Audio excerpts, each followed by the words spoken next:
That's okay. Don't mind me. Our bus riders. Don't mind me. Absolutely. But, and also, Vice Mayor Amoroso at 6 o'clock. they have Okay. You don't have a quorum up here, do you? here. Take care. I'll call the City of Lake Worth Beach Special City Commission meeting to order. Madam Clerk, will you call the roll? Mayor Pam Triolo is absent tonight. Vice Mayor Andy Amorosa. Here. Commissioner Scott Maxwell. Here. Commissioner Omari Hardy. Here. Commissioner Herman Robinson. Here. Thank you. Okay. In the mayor's absence, she apologizes. She is out sick at the last minute. In the mayor's absence, usually at the special meetings, it's the chair's decision whether they take public comment or not.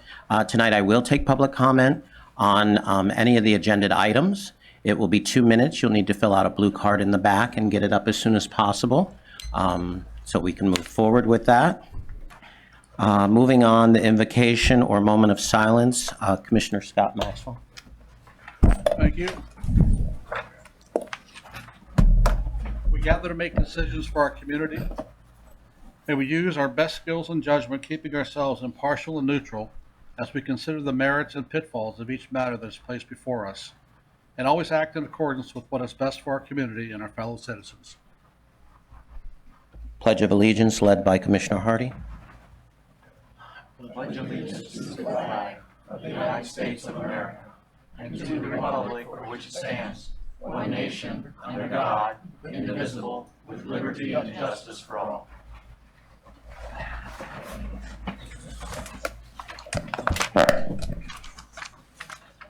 Moving on, additions, deletions, reordering, Madam Clerk? Yes, Vice Mayor Amoroso, there was a change to the 5-year capital plan that was sent out this afternoon. It was just a corrected version of the capital improvement plan. Thank you. And Commissioner Hardy? I didn't see your light on.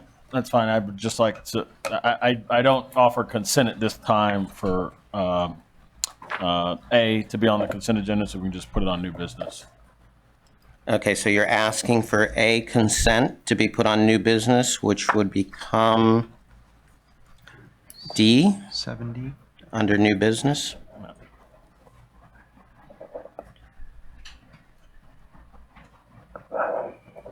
Okay, is there anything else from the dais?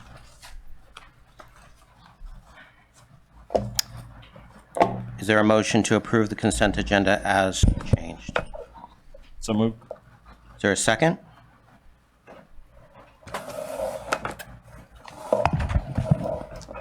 Motion dies for lack of second. Move to approve the consent agenda as printed, please.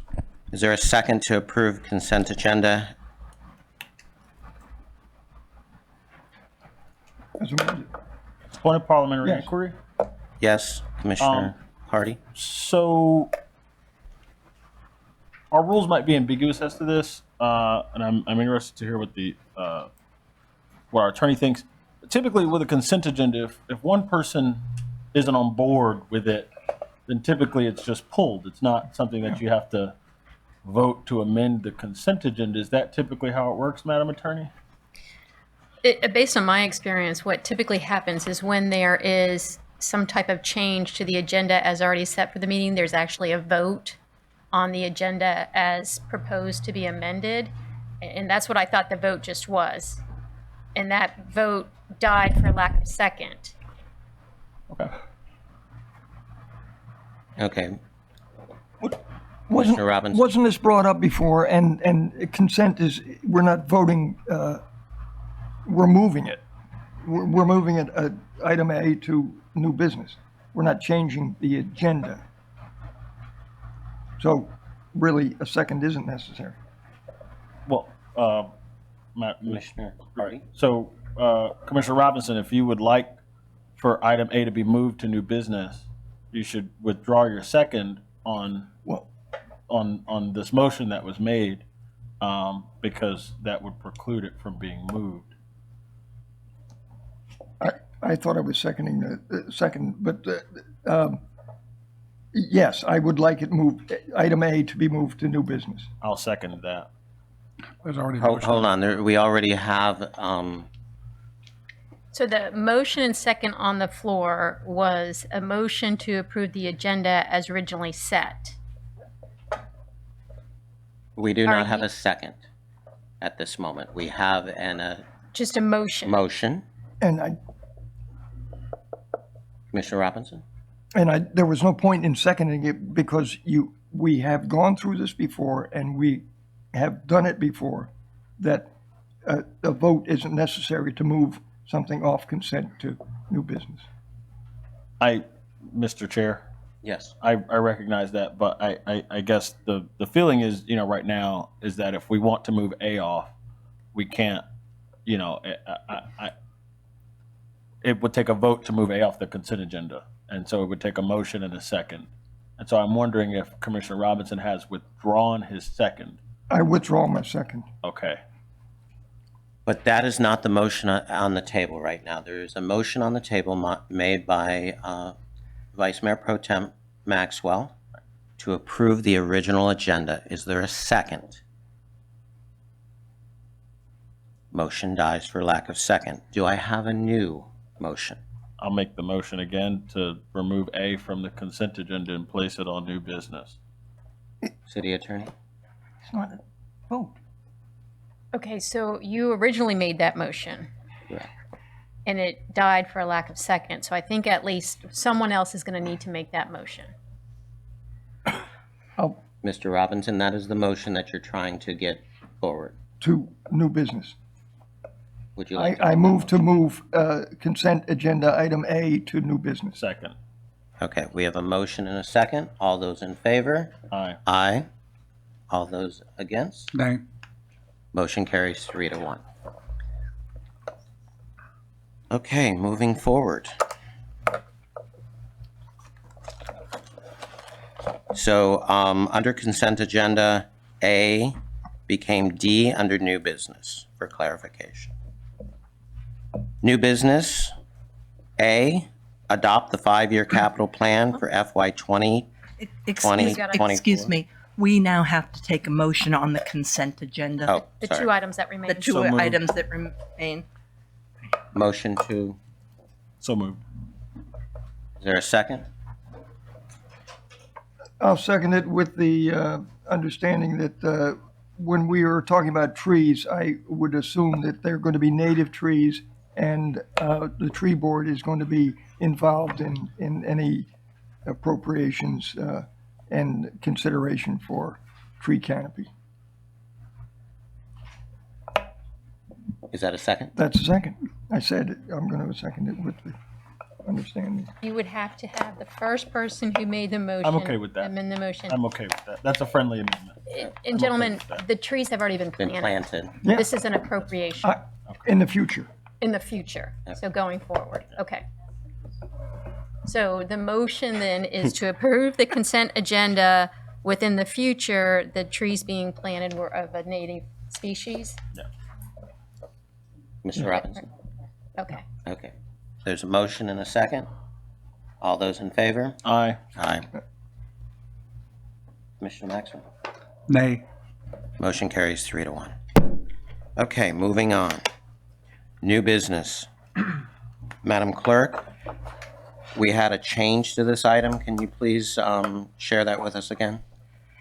I don't have that in Yes. front of me. It's right in front of where your book is. Spreadsheet. There- Spreadsheet right in front of. there was where an, your book is. um, And there's an agenda, an amendment attached. Vice Mayor, if Go I ahead. could, there wasn't a change to the item there in the backup material on the spreadsheets. The section under utility items was not attached appropriately in the 5-year plan, even though in the next item where you're actually going to be doing the appropriation adoption, it is spelled out. This item is the 5-year plan looking forward. It was what we presented at your workshop sessions this month. And this item contains everything that was included in that 5-year discussion. And our finance director, Bruce Miller, is here to answer any questions. Commissioner Maxwell? Are we on the new business item yet? You'd have to take a motion and a second. Move to approve as presented by the city. Do I have a second?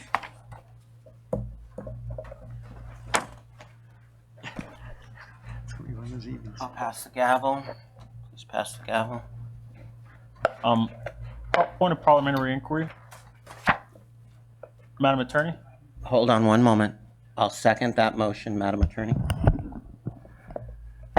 Isn't it the case that the person with the gavel can't make a motion? You can They second it. cannot. Okay.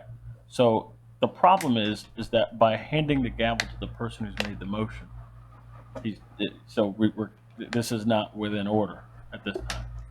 Well, I understand your issue. Here's the problem we have is under the rules of procedure, it simply says the chair can't make the motion and can't make a second. There's nothing in your rules that then address what happens, and what the history has been is to, in order for the chair to either make a motion or make a second, they have to pass the gavel. Sure, but in this case, the person who has the gavel is the person who made the motion. Understood. So that's, you know, I get it. For example, like if the chair, like if Commissioner Robinson made a motion, no one's willing to second the motion, the chair passes the gavel to someone who's not Commissioner Robinson, Right. right? To someone who has not made the motion. That's happened before. I have not seen it happen that the chair has passed the gavel to someone who made the motion. So at this point, they're playing hot potato with, and I don't mean any offense, but what's happening is, you know, the person who's passing, like he right now can't make the motion because he has the gavel. He can't second the motion because he had the gavel before he didn't. I don't think this is a part of what the rules are. You know. Well, I think it's not addressed in the rules. And procedurally, you have to have a motion and a second to get to your discussion. Right. So Well- the first step is a motion. So the motion was made by someone besides the chair. The second step was then made by the chair after the chair passed the gavel. So that technically complies with your rules. And in order to get to your discussion, you need those two steps by two separate individuals. We need two steps that involve a motion and a second. Correct. Not necessarily this motion and this second on this motion. Just because he can't get a second on that motion, absent the vice mayor passing the gavel, doesn't mean that a motion can't get seconded. I agree with that. Okay. I don't think it, you know, I understand rules and laws don't have spirits, but I don't think that this is within the spirit of the rule to pass the gavel to someone who with the gavel couldn't make the motion. The motion on the floor is to adopt the 5-year capital plan as presented. That's correct. Commissioner Robinson? Can I amend the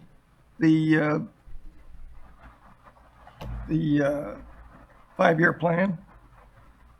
Well, Because I cannot understand or vote for a 5-year plan that doesn't mention our oceanfront park. Thank you. Or address the derelict property that's up there. And it's not in print anywhere for the last 3 months. And we're going to talk about spending penny sales tax on paint and benches.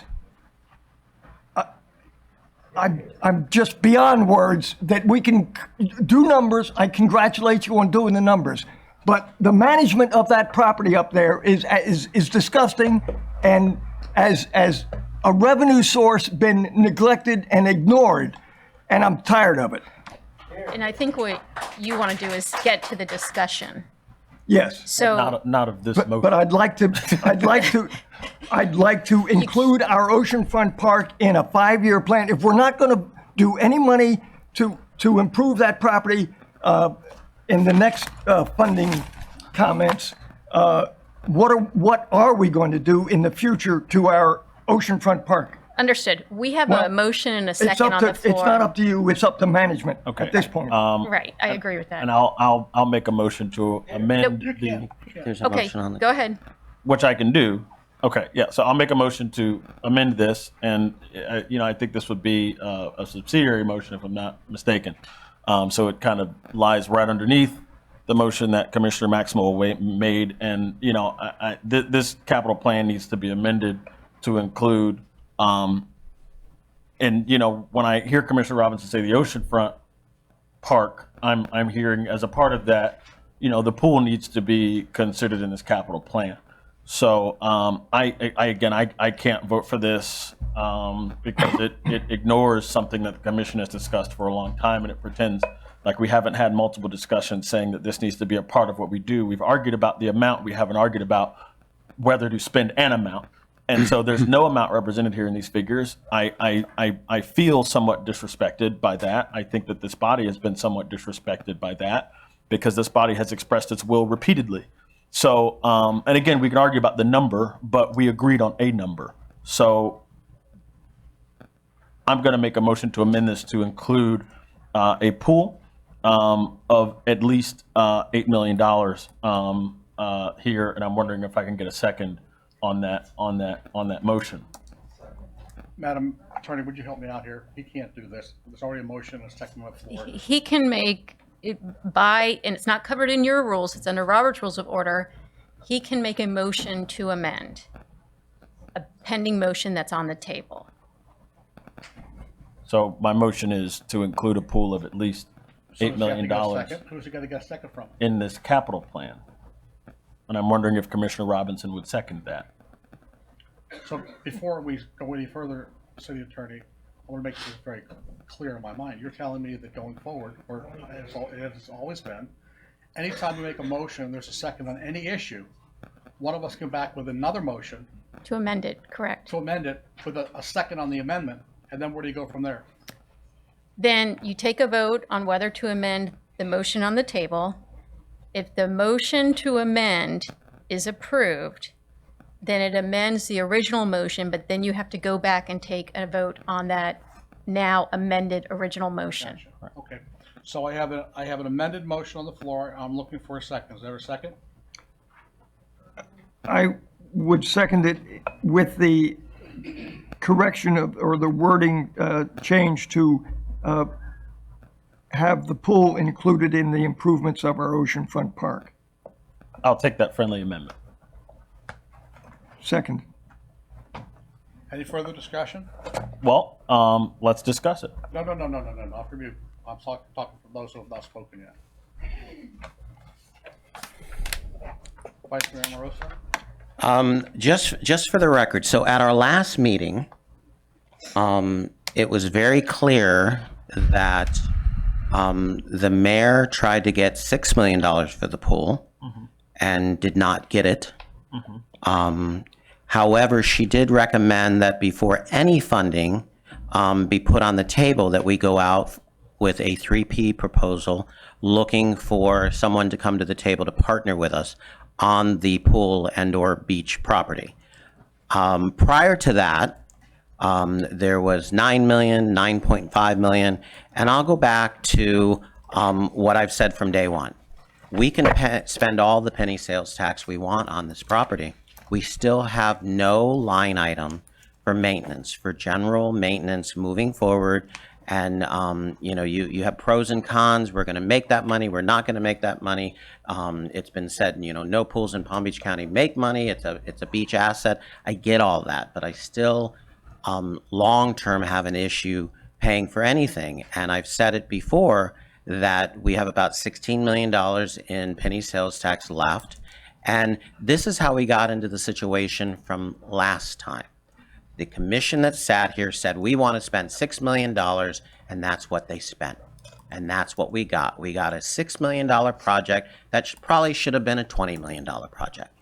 We're doing the same thing over. We're throwing out $6 million, we're throwing out $8 million, we're throwing out $9 million on a project that's going to be more than any of that. We know, we haven't even talked about the chairs and tables around the pool. We haven't, considered a partnership, which could be, more money coming to the table. I'd like to give everybody a pool, and I said it before, I purposely think that, the pool itself should be on the west side where it's closer to the children. But again, we don't have a way to pay for that either. We could pay for it for penny sales tax, but again, those are my thoughts and for the record. Commissioner Robinson? Is the chairs and tables in any of our leased property up there owned by the city? Do we know? Can anybody answer me whether the chairs and tables? Can I answer? Well, yeah, I'll let you answer, but actually it's Commissioner Hardy's turn, but go ahead and answer that direct question. I think your specific question is, are any of our tenants' tables and chairs ours? No. That's why I personally think there should be a P3 on the table with somebody bringing something to the table before we throw any money at it. However, when we did inherit the beach property, we went up and we had this beautiful ballroom and there weren't tables and chairs. And staff told me, well, they bring their own tables and chairs. Well, I grew up in the restaurant business and the party business. You can't ask a bride to bring her tables and chairs with her, and it just doesn't happen. So we had to buy tables and chairs. You just approved buying new tables and chairs, what, are we 8 years into it, 10 years into it? So there's a maintenance, there's a budget that needs to go along with anything that we do. And even with a partnership, we need a long-term budget that spells it out, that says, we're bringing $6 million to the table, they're bringing $6 million to the table, this is what we're gonna get, and who's gonna pay for maintenance? We do that in any lease with our tenants up there. They know that it's their responsibility to pay for the air condition, the maintenance in the general area. We already know that we don't have enough CAM for our tenants. We need to make sure that if we do it again, we do it right. Commissioner Hardy, last word. Let me, before I go into this, what do our rules say about the number of times that it can be spoken? My recollection of the rules says that no commissioner can speak twice before another commissioner who hasn't yet spoken has had the chance to speak once, right? It does not say that discussion on any item is limited to 2 times per commissioner. I just want to be clear about that. Well, let me be clear. Hold on, I got I the asked- gavel, and I if I asked- decide that you're the last word, then you're the last word. I asked the attorney to read the rule for me, please. Your rules speak to, you're right, the timing of when each is given an opportunity. There's nothing in your rules that address how many times someone gets a bite at the apple. So I would say that's within the chair's discretion as to how long to allow a back and forth to occur. Madam Attorney, under Robert's rules, my understanding is that when there's a disagreement between 2 members of a body, the chair is to allow the floor to alternate between the 2 members of the body. So where our rules do not speak to an issue, Robert's rules may. And to the extent that Robert's rules specifically does not limit verbal intercourse between members of the body, I just want to be clear about that before I make my second pass at this. And if we need to stop and check Robert's rules, I'm sure there's a book somewhere in this building. But what I don't want is for this very important discussion about our 5-year capital plan to be truncated on the basis of an understanding of the rules that might not be correct. Well, you're right in that the chair has the ability to allow people to go back and forth when they have a direct conflict.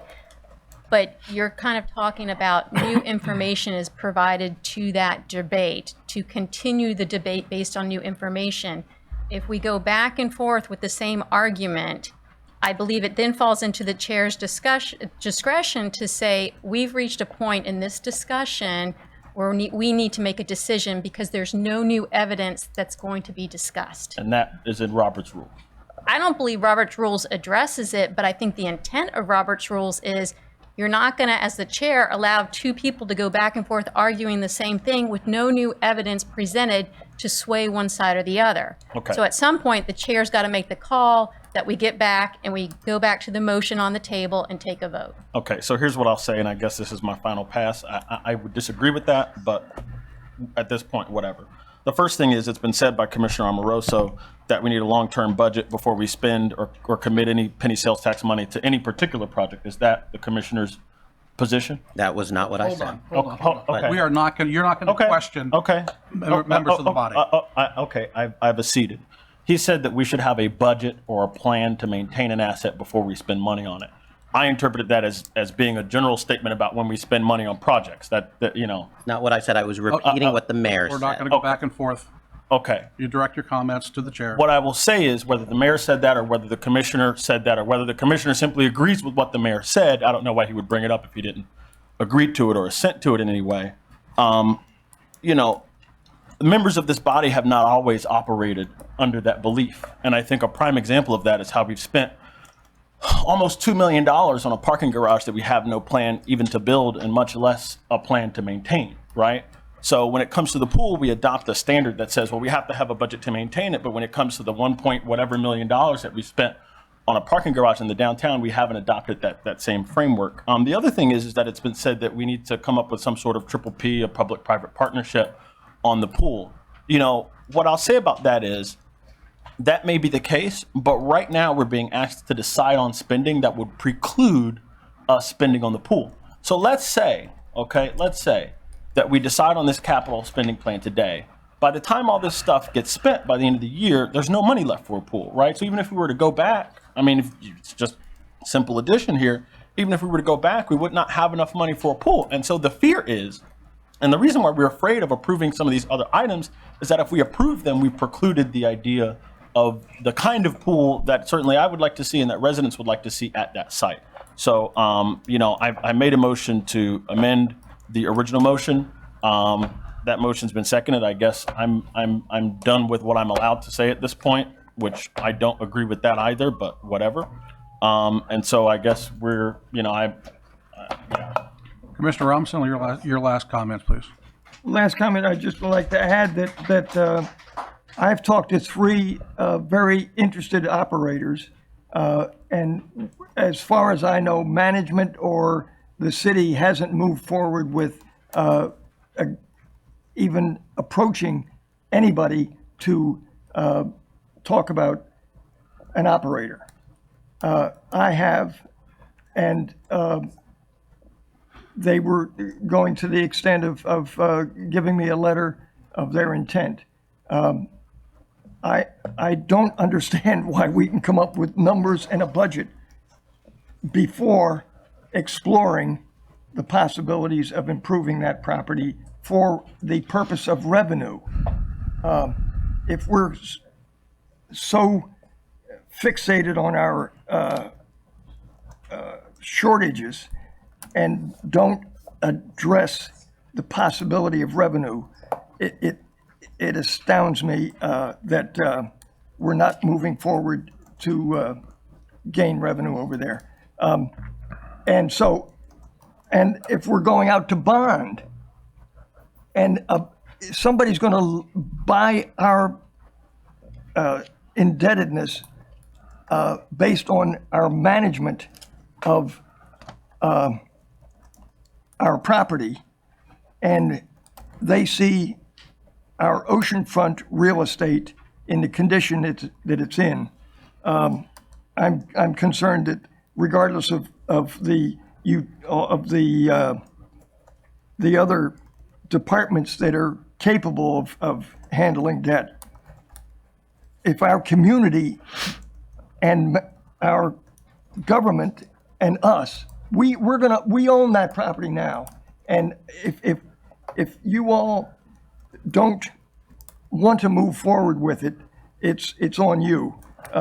I certainly think it's an example of where we see ourselves in the future, and if we don't see any improvement over there, but we're going to be concerned about tables and chairs and benches and paint.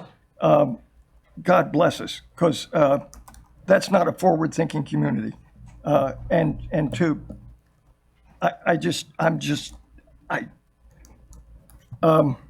I'm not interested in passing any budgets without including our oceanfront park in the future. Okay. Thank you, Commissioner Robinson, for your comments. I would like to speak to part of what you said, Commissioner, with respect to staff not doing anything to seek potential participants in a PPP. My understanding, of course, would be that we as a body would have to make that decision and authorize staff to move forward in that direction, and we'd have to set the parameters for that PPP. We haven't come to that part of the discussion yet, and I'll let the city manager, if he wants to expound on that a little bit further. Thank you, Vice Mayor Pro Tem. I just wanted to provide a little context and some clarification for some things that were said so that everybody's on the same knowledge basis. It was in my intention and the intention of the finance director to provide you with a picture of what the 5-year capital program looks like and the needs of the city. This is that 5-year vision. And the next item you'll be considering will be locking in the appropriation for the next fiscal year, the current fiscal year we're actually in. In order to get to this point and to list that items in this fiscal year, it was real important for us to try to get as best as possible direction from this body about what you wanted to include in this document.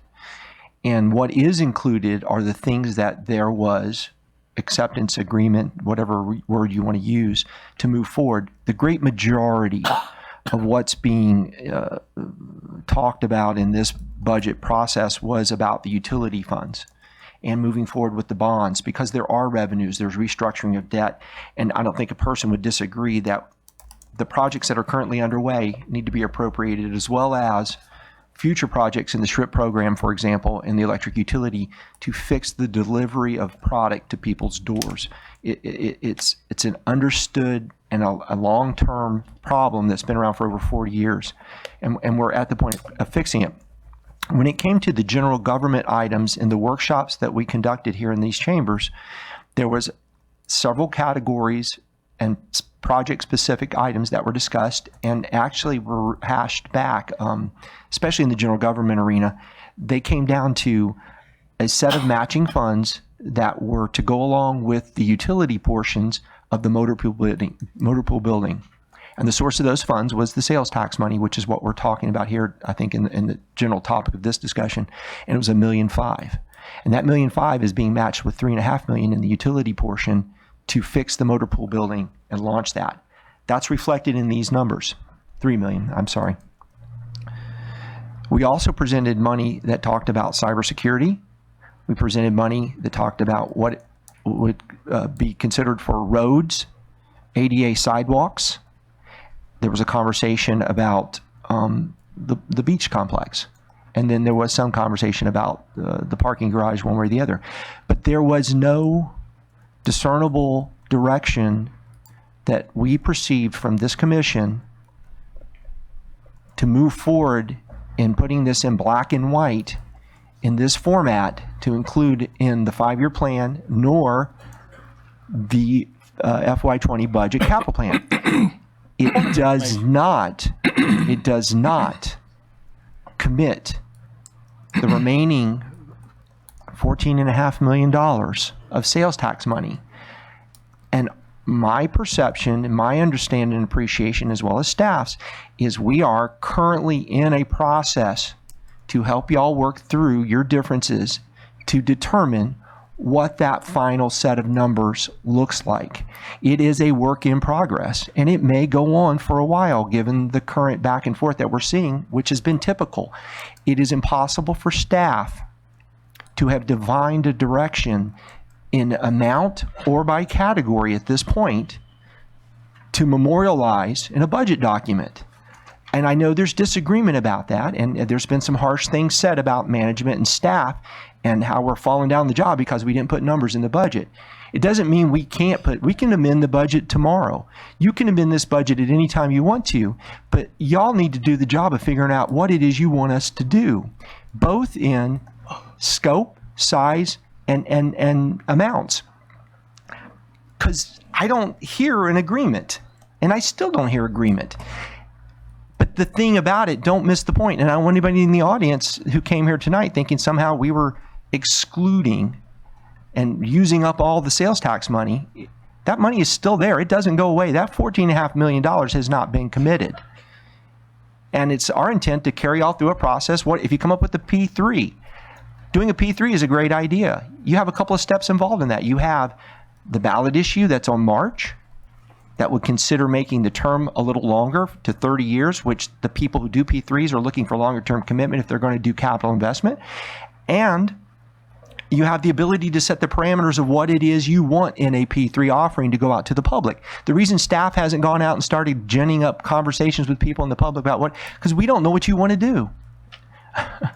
and you have very definitive individual ideas about it, but this is a legislative body. 3 of y'all have to agree to some extent before we pull the trigger, one way or the other. So this document doesn't reflect expending money. The money doesn't go away. It's still there. It's still in play. And we'll do whatever it takes to get y'all to a point where at least 3 of y'all can say, hey, Mike, pull the trigger. Let's do this. And this is what it's going to look like. But I think it's disingenuous to put out there that somehow this document is against everything that you're trying to accomplish, when indeed this is launching and moving us forward in the right direction, and you can still amend it. It wasn't brought down off the mountain by Moses. Okay? So I hope that clarifies a couple things and maybe it kind of de-escalates some of the agitation maybe you're feeling so that we can move through a process together. It's not at a pace that everybody agrees to. I get that. I wish we already had decisions made. It would be a lot easier on staff as well. But we are where we are, and I just encourage you, this set of activities is not at the expense or the exclusion of the beach project or any other project that was on that list. Thank you. Thank you, City Manager. City Clerk, would you read the amended motion, please, so we can vote on that before we go to public comment?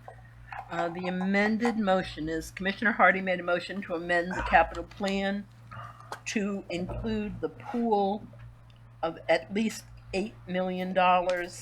And it was seconded by Commissioner Robinson, who amended that motion to have the pool included in the oceanfront park. And that was agreed to by Commissioner Hardy. Okay, very well. Let's take a vote on the amended motion. All those in favor signify by saying aye. Aye. Those opposed? Nay. Nay. We have a 2-2 tie, so it dies for lack of a majority vote. We go back to the original motion. Okay. All right, first up for our public comment is Michael French, please, followed by Todd Townsend. Hello, everyone. Michael French, 702 18th Avenue North. Long-time listener, first-time caller. Basically, I've been to a few of these. I think everyone's getting pretty frustrated. My background is in real estate and finance. I went to FSU, got a degree there, commercial real estate appraisal for about 11 years now. Speak into the microphone, please. You guys are looking at all these budget line items with big round up numbers that came from estimates from people that don't do any real estate developing or contracting. I don't know how you're voting on this, but if you could simply say, this is our priority list, maybe we have $50 million of projects, but the pool needs to be priority number 1. Vote to go out to RFP for up to $10 million worth of development for the pool, subject to a decision once you get those proposals on what you want and what it actually costs. Because right now you have no idea what it's going to actually cost. Go to RFP, get the bids, find out what the revenues are, what the ongoing expenses are, will it be profitable, and it will bring in more residents, more visitors, more tourists. Because every real estate listing in the city that you look at, whether it be for sale, for rent, or for a vacation rental, has photos of our community amenities. And those photos don't include ADA sidewalks, they don't include sports scoreboards, they don't include roads, but they will include a pool. And that will bring people to the city and will bring up those property tax dollars. Thank you. Thank you. Thank you. Todd Townsend, please.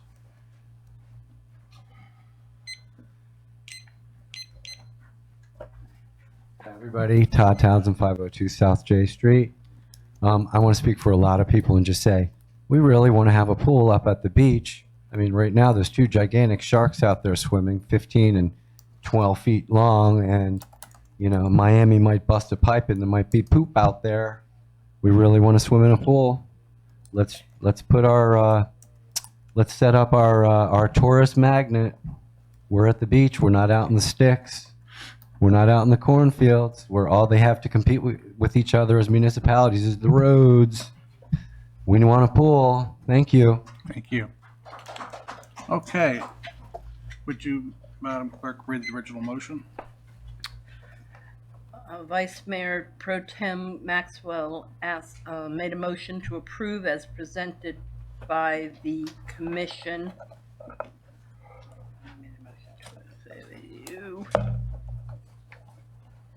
This is for the 5, yes, you made a motion to approve as presented by the commission, and it was seconded by Commissioner Amoroso. Vice Mayor Amoroso, sorry. Thank you very much. All right, but all those in favor signify by saying aye. Aye. Aye. Those opposed? Nay. Nay. All right, looks like we have an impasse, so that motion will fail for lack of a majority. Next up, I'll pass the gavel back to the Vice Mayor. Sorry.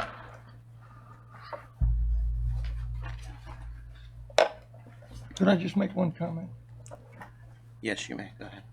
That I had asked to have a kitchen table to discuss what we want at our oceanfront park. That never was presented on an agenda. It was presented as a line item for penny sales tax. I'm just saying, when are we going to get, and I'm asking for our next regular meeting to have at least set a date to have a conversation about what we want at our oceanfront park. And apparently I need backup to ask for a date. So I'm looking forward to the future of Lake Worth Beach. Mr. Chair, are we entertaining motions at this time? I wasn't. I thought it was just going to be a quick question. However, we're going to move on to, and again, we meet with staff on a regular basis, so hopefully you can get those questions answered when you meet with staff. We're moving on, new business B, resolution number 632019, first budget amendment for FY 2020 budget. Motion to disapprove. I can't. Again, it doesn't include pool stuff, oceanfront park stuff. So I'll be making a motion to disapprove. You got a motion? I will second that for the sake of forcing us to make a decision on where we're going with our oceanfront park. Either we're not, we have, if we want to, 3 to whatever the majority rules as to do nothing. But I'm not going to sit here and pretend we're going to do something and do nothing. Duly noted. Is that an amendment? Is that an amendment to Is the that motion? amendment to the main motion? No, that was it. Seemed like a second. A speaking second? With a statement. It was a speaking second, okay. Okay, we have a motion and a second. City Manager, did you have your light on? Are y'all through with the motion second? Yes. Mr. Vice Mayor?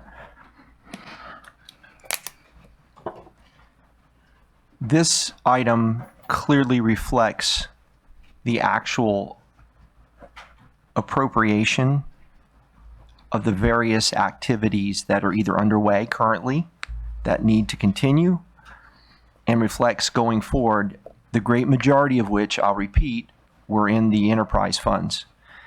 There is one item that comes out of the sales tax for $1.5 million, which this body approved and said to move forward with.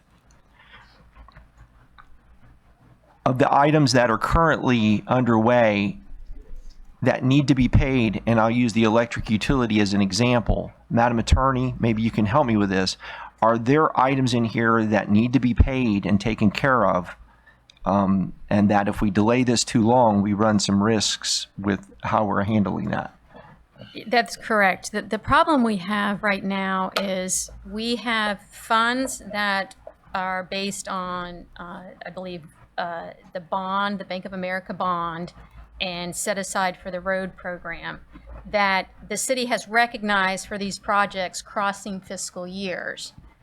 What needs to happen is this budget amendment to recognize the appropriation of those funds in this fiscal year, because we can't issue a purchase order through our system unless we have the actual budget amendment that recognizes the appropriation for those fiscal years. So they've already been segregated and they're for these projects. So the problem that arises from a legal standpoint is we have prompt payment issues. Sure. And since these projects are ongoing, this is something that we need to make sure that we do timely to give the finance department time, because once it's approved, they need to do all the administrative work to have those funds flow. Okay. And so we don't want to run into a Prompt Payment Act issue and stop these projects to come to a big halt and face some kind of interest issue that we'd have to pay for not paying our contractors. Right. Okay. So, Mr. Chair. Commissioner Hardy? All right. These issues can still be addressed in a separate motion. For example, if this motion is successful, someone can make a separate motion to address the electric utility stuff. The issue, that I have is some of this is self-created. First of all, this is a budget amendment, right? And I've said it 30,000 times. The date is October 28th. The budget was supposed to be enacted October 1st. And we are dealing, and I said it when it was presented to us, with a budget that was incomplete from the get-go. And everyone acted like that's not a big deal. Now what we're saying is that it's a big deal that our budget is incomplete. So that's a self-created hardship as far as I'm concerned, and I'm willing to address that separately. So I made a motion to disapprove this because there are things that need to be included in here. I'm not going to give other people, and look, this is a big negotiation here, okay? I'm not going to give other people their priorities and I don't get mine. I'm sorry. I'm not going to give other folks their priorities, and constituents who are here, who are passionate about an issue, who feel that an issue is important, aren't going to get theirs. I'm sorry. I represent folks who want to see something a part of this budget, and it's not. I therefore will not approve it. If that means other things don't get approved, then they don't get approved. So that's just where I am right now. And we can deal with those issues separately in a separate motion, but I made a motion to disapprove. The sky will not fall if this motion succeeds. Or the sky won't fall if this motion is found to be at an impasse, because we can make subsequent motions to address those very particular issues. I have a question about the prompt payment. How many days do we have for these issues? Was it 90 days? I know there's some state statute on There's it. a state statute on it. Yeah. It's driven a little bit by the contract language, Right. and then there's a period of time after that Right. where you have to start getting worried. So do we have a timetable for when these things need to get paid? Well, you'd have to go look at each individual contract, because that sets the baseline for when you decide when you start running into these issues. Okay, but we won't be running into these issues within the next 7 days. Because I believe don't, we have I can't tell you that definitively. I don't, because I haven't looked over all the contracts that potentially are at issue. But that would mean that there's work that we haven't paid for a long time. I can't speak to that. If we were to run into an issue over the next 7, because it's not like, you don't pay within 7 days, you have a project. It's like a few months. Ideally, And then we're interest just looking starts at going up. October. So Right. you're right in that perhaps it's not an immediate issue, but it's an issue that's concerning because it's not something that they can just turn around Understood. immediately and get folks paid. Understood. There's an administrative process that goes on behind. I wouldn't want to put them in a crunch. Right. And you know what? We can deal with these issues separately tonight. But again, I can't give folks their priorities without the folks who I represent not getting theirs addressed in the same process. That's a sucker's move. I'm sorry. What I'm being asked to be this evening is a sucker. Give up all these things that are what my tools of compromise to get the thing that I need done for my constituents. And I'm not sure that that's what my mother raised. City manager? The great majority of items in this item, Vice Mayor, I would not consider them to be items that are somebody else's priorities. They're the city priorities. They're infrastructure projects. They're projects related to items that are either underway. The neighborhood road program, I wouldn't consider to be anybody's general specific priority. I would be careful equating these items in a negotiation tactic and not allowing staff to proceed with the investment and the work that we need to do on these. If you need presentations on each one of these, if you didn't have a chance to go through them thoroughly, we can go through that process now. But looking through the list of items here,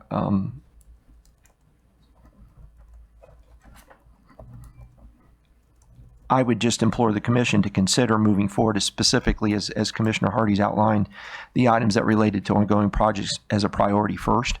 And I would look to staff to give us that list of items, or either pull the items off of here that you find objectionable. But we do really implore the commission to move forward with the great majority of these investments and continue with the capital program for this year. Mr. Maxwell? Yeah, thank you, Mr. Vice Mayor. If we're going to go through the exercise of, picking through this amendment, I think it's incumbent upon the maker of the motion to point out exactly what they'd like to see removed. I made a motion that removes all of this. So I made a motion to disapprove. Okay, under the assumption that we're going to sit here and entertain you for the rest of the evening as we go through this line by line. You're making a false assumption. We don't have to entertain me. I made a motion to disapprove. That motion has been seconded. All right, let's go ahead and call the vote. Okay, we have a motion and a second. Are there any, well, the vote has been called, so. Are there, any comments? Not on this item. okay. There's a motion and a second. All those in favor? Aye. Aye. I'm sorry that the mayor's not here. We had spoke at the last meeting of compromise, and Point of order. Yes, I understand. I'm sorry. Conversation's already over. Motion to deny? There are two ayes. I mean, there's two ayes, sorry. Threw me off. Motion to go along with it, the answer is nay. Nay.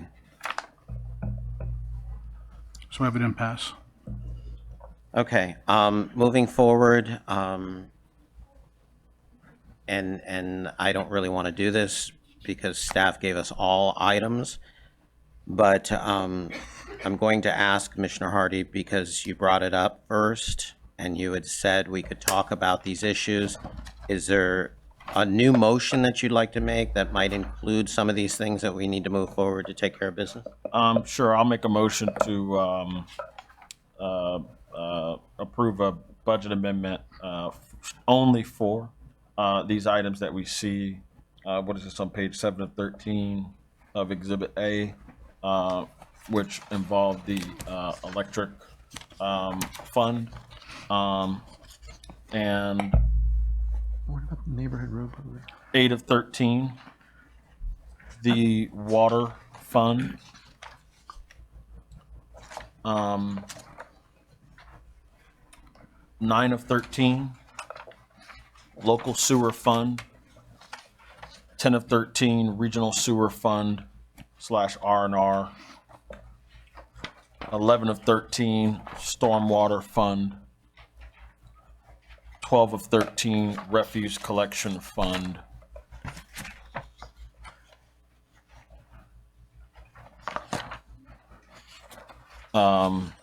6 of 13, neighborhood road program.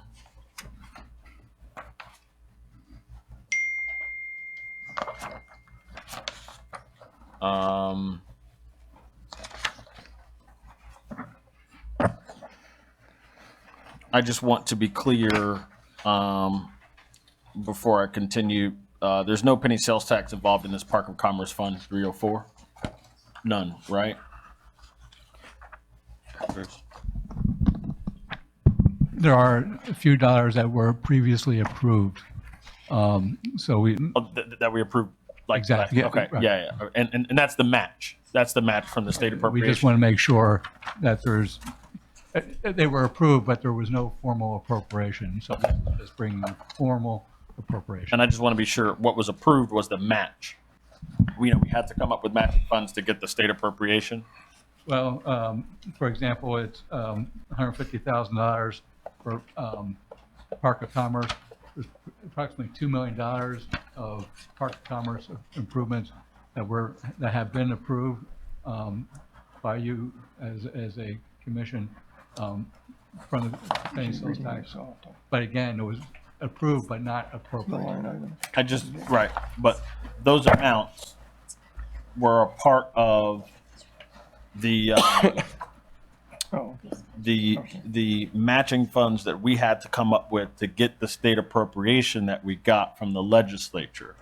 Is that the history of where those funds are coming from, to make sure I'm talking about the same funds? Yes, it is, Commissioner Hardy. This was part of the overall Park of Commerce matching that we had to do. I believe it was 3 million plus. Okay, all right. Is So this these still are. the motion? This is Yeah, one I motion? just want you, before I continue with, okay, so that's, yeah, add Park of Commerce, page 4 of 13.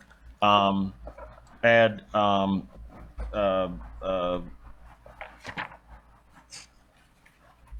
grant fund, page 2 of 13. And that's my motion. Is there a second? So none of that includes penny sales tax stuff other than what we discussed. Is there a second on the motion?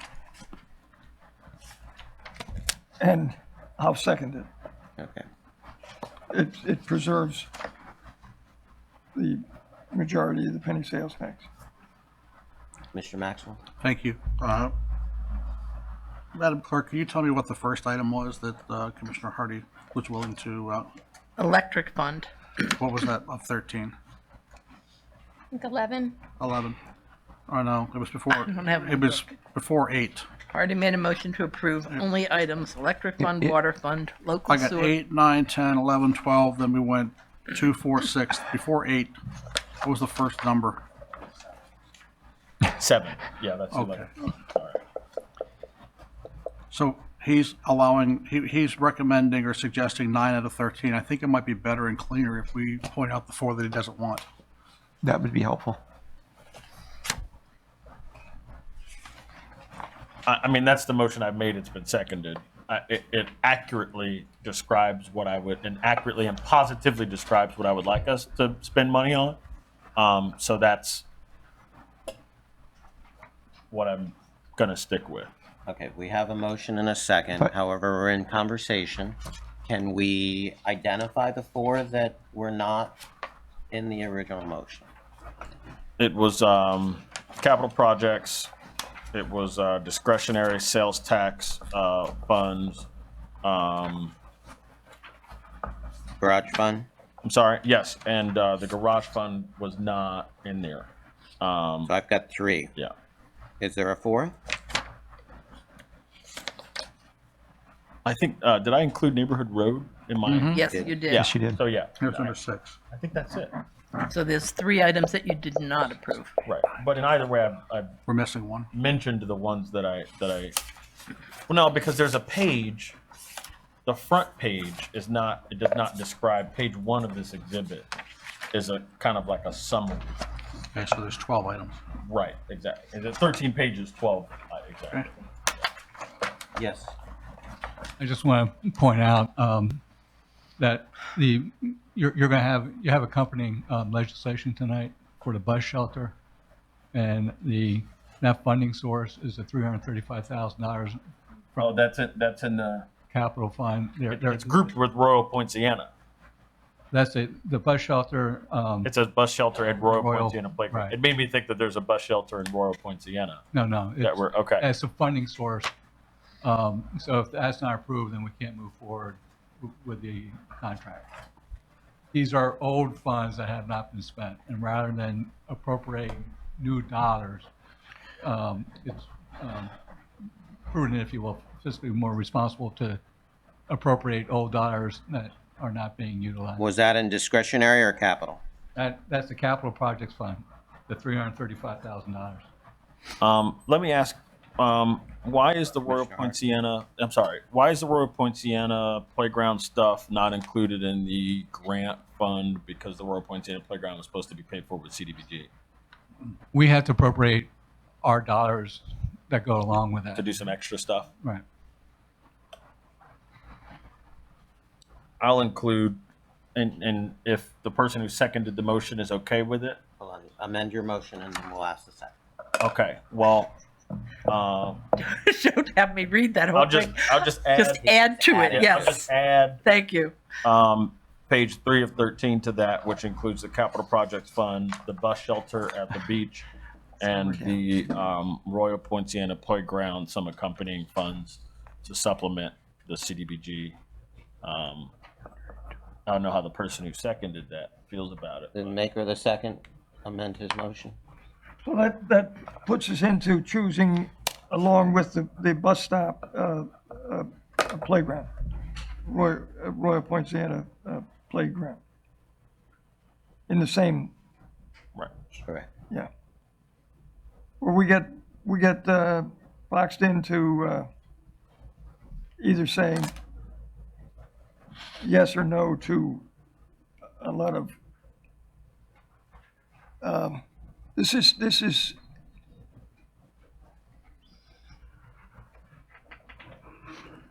I'm just so, I don't like being directed, and I don't like being forced into having to go along. Um, um,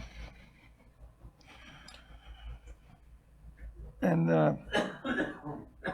that a yes or no? to move forward, yes. Okay. We have a motion and a second. Do we have any blue cards on this? No, you do not. You have one actually on the bus shelter. We have a motion and a second.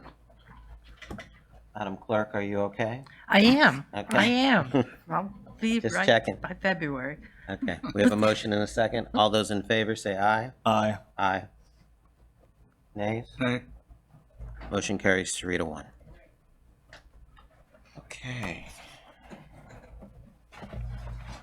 Moving on.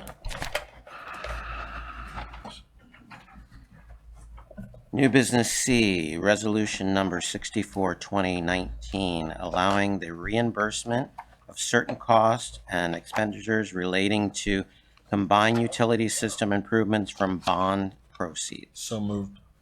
Is there a second? Second. Was that a second? Okay. Conversation, city manager, do you want to speak on this? Your light's on. I'm sorry, no, I did not.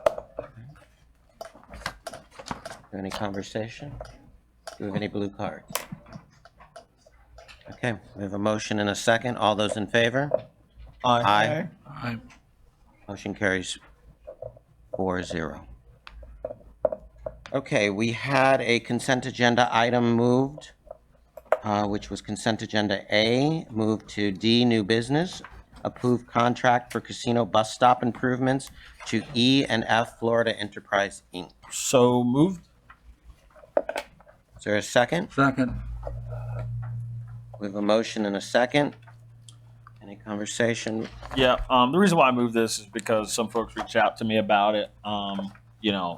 They felt it. Yeah, and I understand that we had conversations on the dais about what would be required to put a bus stop, at the beach. We do not run Palm Tran. I think it was a win for us to get a bus stop at the beach. To the extent that Palm Tran, requires us to do some things and to do it in a certain way, we have to do it if what we want is a bus stop at the beach. So I recognize that, some areas that may now be vegetation may have some concrete on it. I totally get that.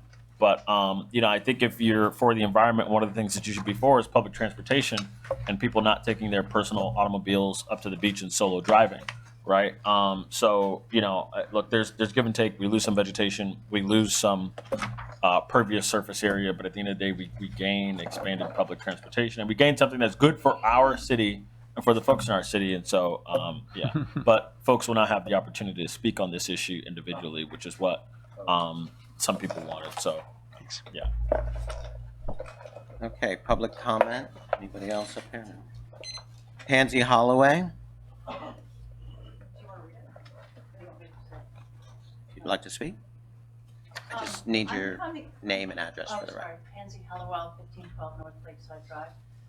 It sounds like the bus stop should go with the organization of your beach property. If you guys haven't figured out your beach property, why would you put a bus stop? Just saying. But I don't think I think the vegetation probably should go when you're planning your beach front that you want to argue or figure out. So why would you put the cart before the horse, I guess, on that? Thank you. Richard Stowe.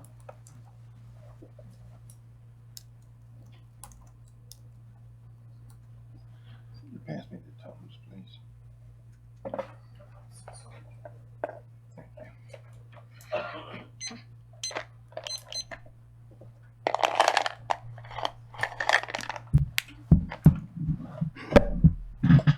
Richard Stowe, 414 North Federal Highway.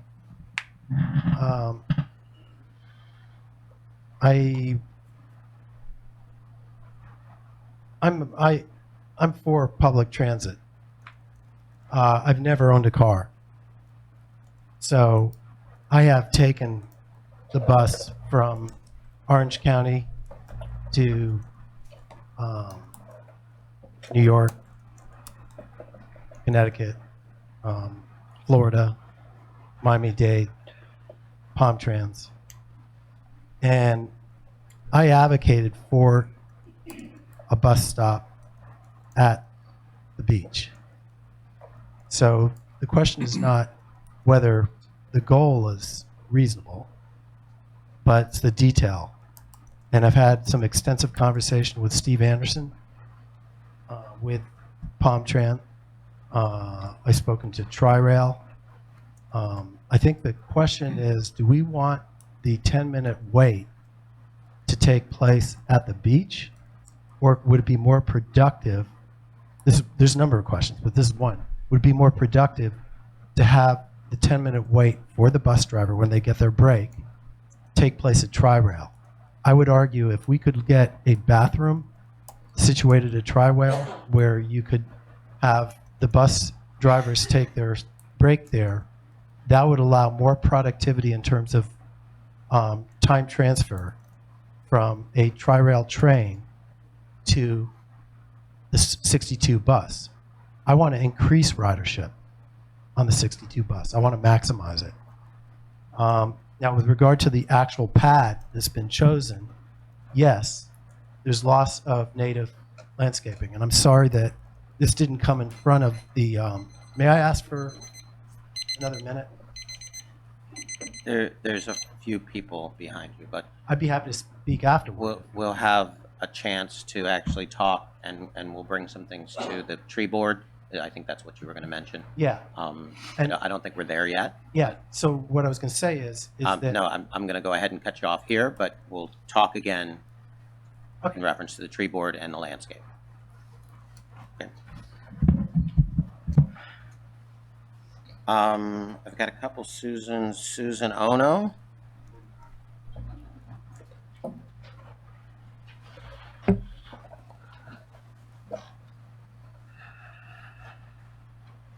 Good evening, and my name is Susan Nona from 826 North Palmway.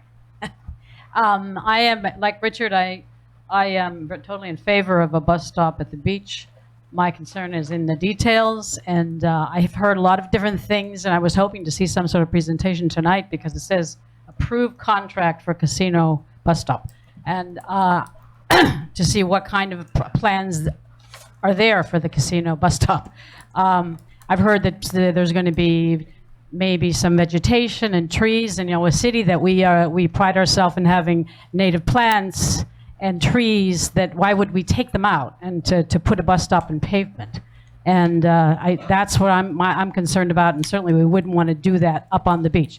It seems as though there is a road that can go up along the beach if we use along from the south side of the casino. And they could stop in front of Mulligan's, drop people off, pick them up, and then leave without having anything done or built. And that would be simple. No changes, no trees being taken out. It seems like we need to have more conversation, certainly over this. Just like it seems to me in general tonight, I see so much discussion. I've been here so many times regarding the pool, the complex, and we've done so much work ourselves, and it's constantly the same discussion every time I come. And that nobody knows what they're talking about, nobody knows what happened, nobody knows which way we're going, and then you argue about Robert Rules of Order, etc., and nothing gets done. And the money, it doesn't seem to be there, or nobody really wants to make a commitment. It seems as though, like Herman said, we need to have some sort of a sit around a kitchen table that you all don't talk to each other. It's the constant problem of communication in this commission that it seems as though when you come here, then you have to argue. And we all have to watch you do that. And I know you don't like to do it, and we don't like to hear it. And so I hope that we can do that kitchen table perhaps and make things work. Thank you. Thank you. Susan, I think it's Gayu. followed by, I'll read that one either. Todd. Susan Guillot, 31 North Pelton Road, number 3. The proposed bus terminal at the beach is on the surface great. We all support it. We all agree. We want buses are good. But if you have an entrance to our Casino Park cluttered with a bus terminal, you're taking away the very aesthetics that attract people in the first place. Additionally, the stormwater is going to have to be piped somewhere else, and you're asking for unintended consequences that you haven't even thought about with that idea. It's my understanding that there was a bus that went down to South Palm Park and our casino, but that was taken out of service due to poor ridership. It would be a real tragedy if we destroyed the little bit of natural green area for possibly very little purpose. If there proves to be an unacceptably low ridership, is Palm-Tran contractually required to continue this extension no matter what the ridership will prove to be? Why not an 8-month or a year trial and see what the response actually would be before tearing things apart, and you'll know what the outcome could. The ridership that you're trying to attract lends itself to a trolley service, or better yet, a jitney, a low-cost, low-tech transport that will actually create a few local jobs and easily target special groups like the seniors at the towers and people without cars. If low-tech methods are unacceptable for some reason, has working with other municipalities been explored as a way of finding a better terminus space, getting better ridership, and reducing the cost for everyone? We should ask ourselves, is it worth having not just a bus stop, but a terminus for bus drivers to have a break at the price of further degrading the town jewel, our beautiful beach complex? Thank you. Thank you. Todd.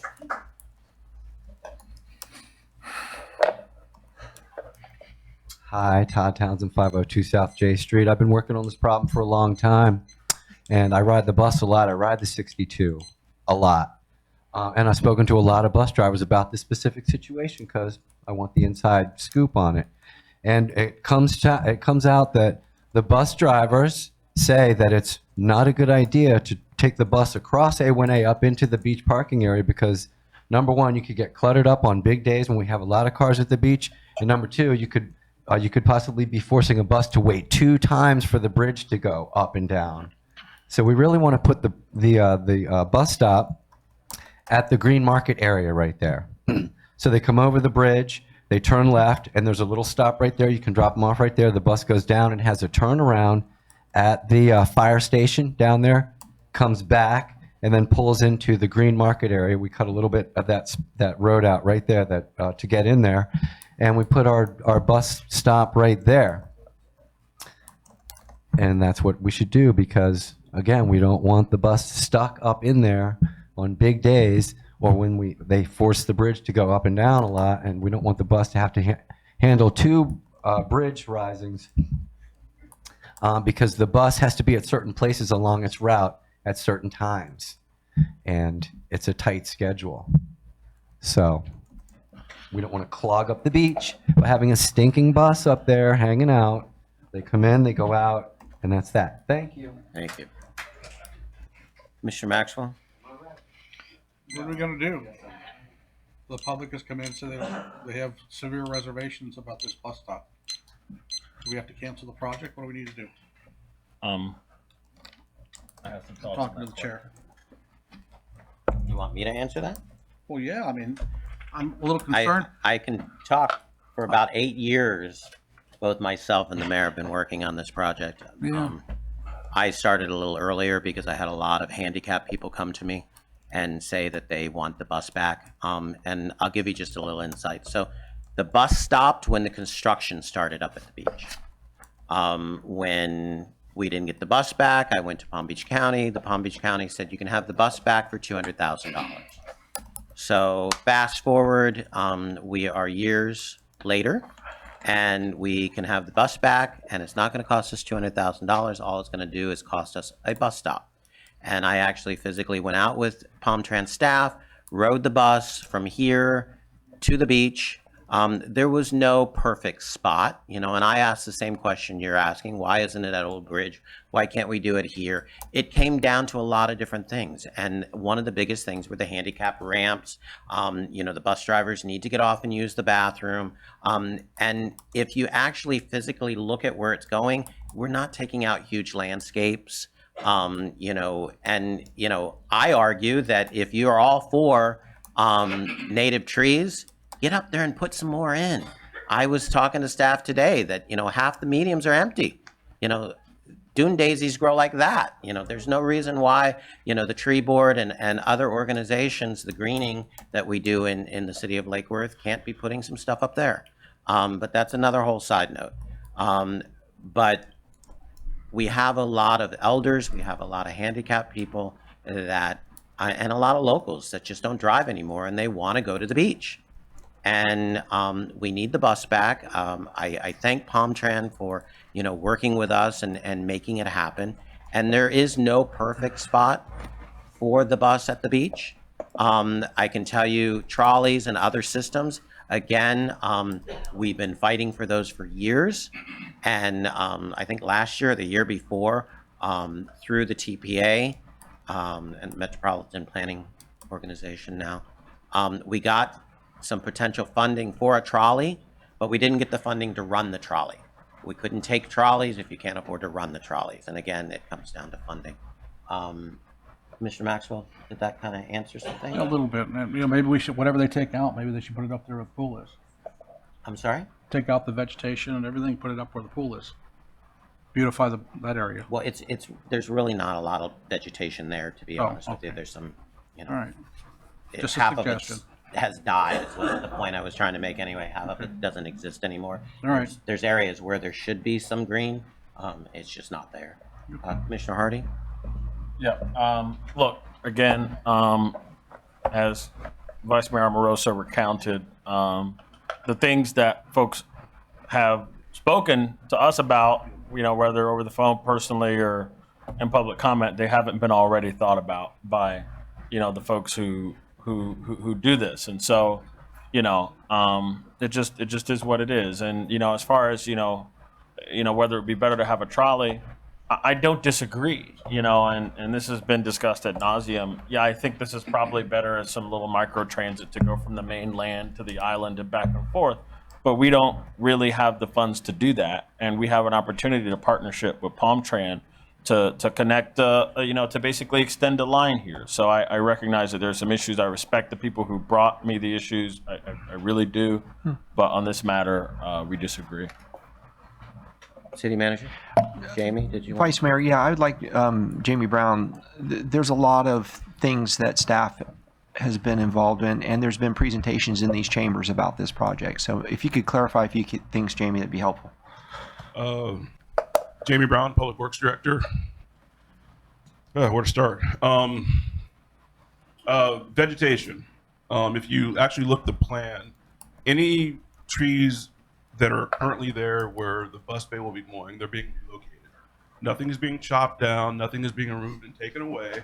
They're just being relocated to the exact same area, just a little bit further to the west, like closer toward the sidewalk. So we're not eliminating any vegetation, we're just relocating. And that's called out on the plans. That's not something we're going to do, make a call in the field. That's already in the plans. Also, someone mentioned the stormwater, and you know, it's currently a detention area. The engineering record, Baxter Woodman ran all the calculations. We're not displacing any additional stormwater. They're actually making that a little bit deeper because we're going to have to do an actual retaining wall, which is where the bus bay is going to go. We're not going to create any kind of flooding issues. That's all been done, signed and sealed by state licensed engineer. That's been taken care of.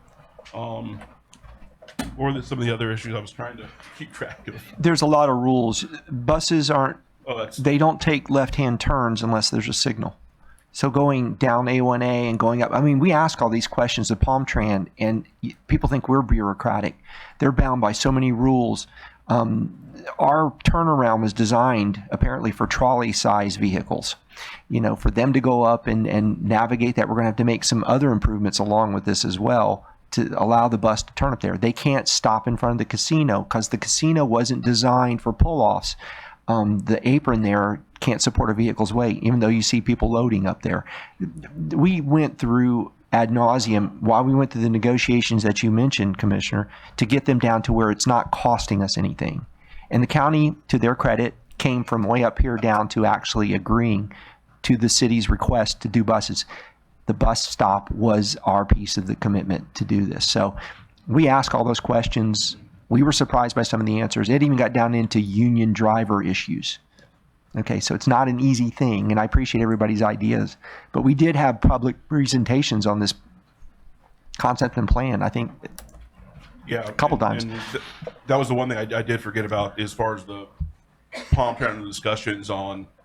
We even looked at would it be possible to go through, come in at the main entrance there, go through the bottom parking lot, come up through the top parking lot. As you guys know, during season, with all the traffic there, they stay on a schedule as far as they can't run the bus. They emphatically said we don't go through parking lots. They're not going through parking lots. They're not going through parking lots. So they're going to go straight in, make the circle, and come right back down where the bus bay is.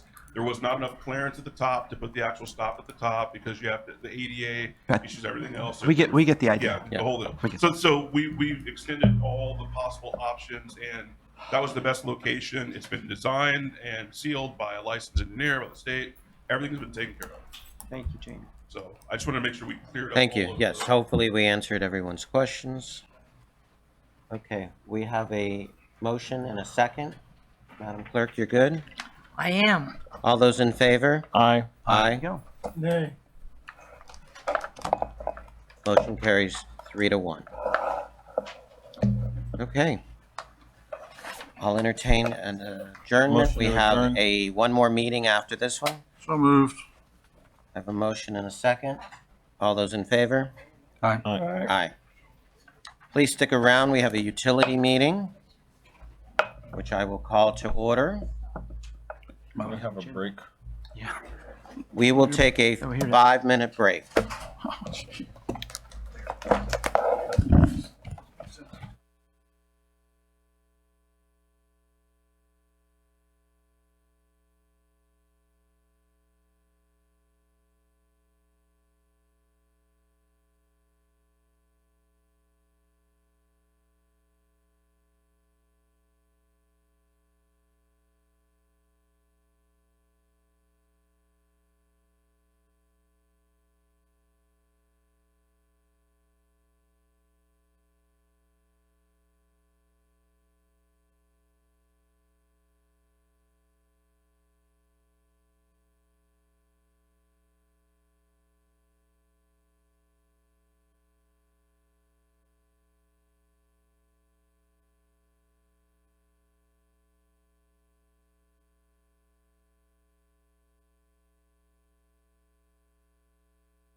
If I'm the only one that's. We're back live at 7:30. Okay, we're going to go ahead and call this meeting to order. City of Lake Worth Beach Electric Utilities City Commission meeting. City Clerk, call the roll, please. Sorry. Is that possible?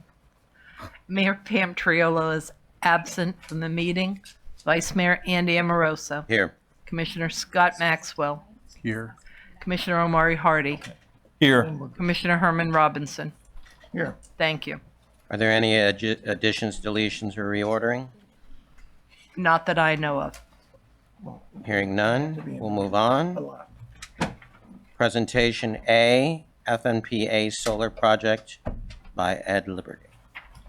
Good evening, Ed Liberty, Director of Electric Utilities. I do have a guest with me here tonight from FMPA, Susan Schuman, who's the manager of solar projects, who will be joining us tonight. Welcome. The first presentation I'm going to go through, which was a late addition because I just recently got these slides and thought it was a good opportunity to present them, will be on our reliability and some things that we have that are very current and good to see. So these are numbers. Normally at this meeting, we would present more detailed look at reliability in our financials, by the way. But for the fourth quarter of the fiscal year, those results, rather than give you interim results that are what we would call non-GAAP, as we close the books, we'll add the actual numbers. So we will be coming back to you with the fourth quarter numbers on financials. But we thought that we would get you the reliability numbers.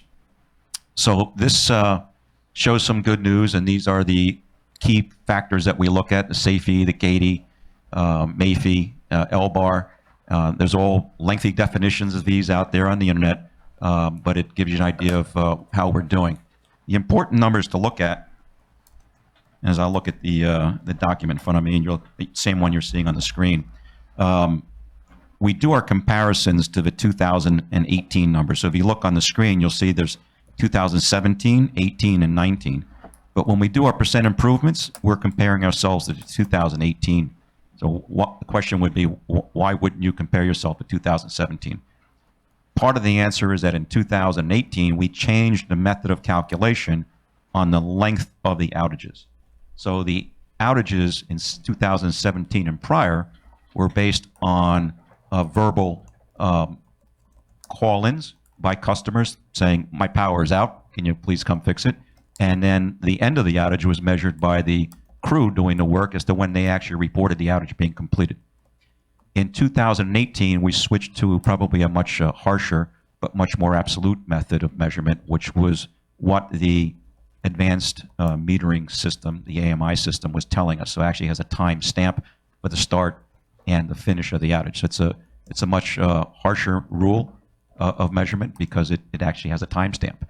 And we draw our comparisons for 18 and 19 against each other, a little bit less so on the 17. So the percentage numbers that you see, so for example, in SAFE, the system average interruption frequency index is down 35% through September when we compare September, January through September of 19 to the same period of 18. So good improvement there. The average interruption is down by 41% when we compare to 2018, same period. The average interruption duration index is down by 9%. MAFE, which is MAI, FII, which is interruptions that are less than 1 minute in length, are actually down by 4%. LBAR, which is the time it takes to make the repairs, is down by 31%. So there's a 31% improvement there. The overriding message, while I recognize not everybody's an expert and doesn't wake up at night saying, gee, I wonder what those numbers are, and are they going to be better tomorrow than they are today? The overriding message is things are getting better. And by calculation, they're getting substantially better.